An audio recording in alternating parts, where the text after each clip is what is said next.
All right, joining us now is the architect of that bipartisan border bill. He is the Republican senator from the state of Oklahoma, back here on the Hill, James Lankford. Senator Lankford, thanks for being back with us. Appreciate it as always, sir. Good to see you again.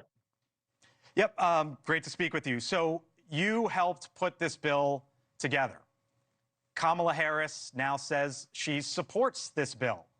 As a Republican, do you give her credit for supporting what you put together? Well, it's hard for me to give her credit on it that she was never a part of any of the negotiations. We had negotiations for 4 months on this. She or her staff never appeared, not one phone call, not one Zoom meeting, not one live meeting. So it's interesting that they are now embracing it when for 4 months we had to fight to be able to get this bill actually pulled together. Literally, Did for you ever 4 try to months, reach they out didn't to want her? to do any of it.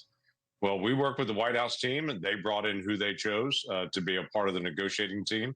We negotiated with Chris Murphy and with Kyrsten Sinema in October and November. The White House then joined us in late November, and we never had anyone from the vice president's staff that was ever tapped to be able to be in it, nor the vice president ever in that.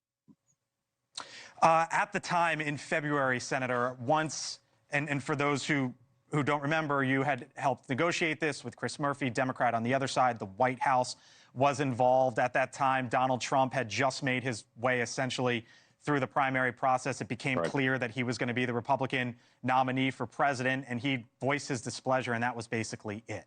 And you went to the Senate floor in February. You said this at the time. I want to ask you about it on the other side.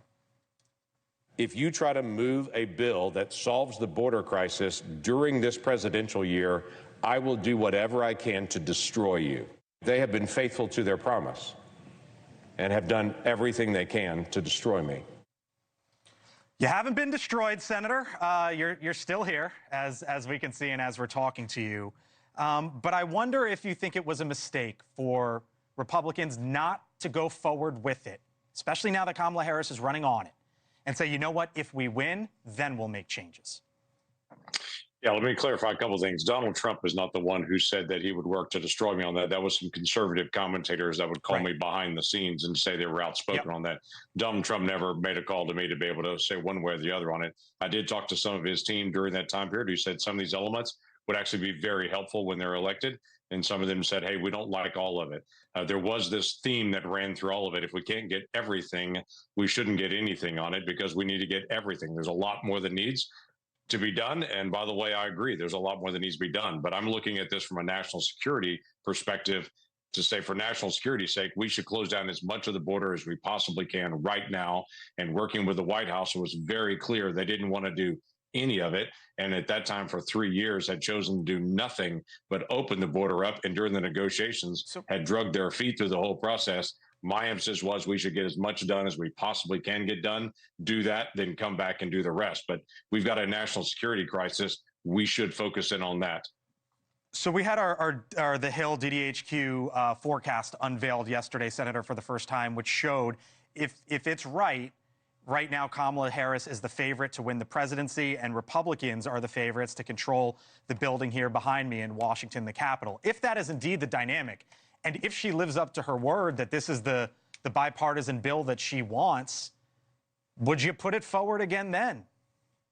Well, every bill has a life expectancy. There are aspects of this bill, including that border wall funding, that actually expires by the end of the year, and she's very keenly aware of that.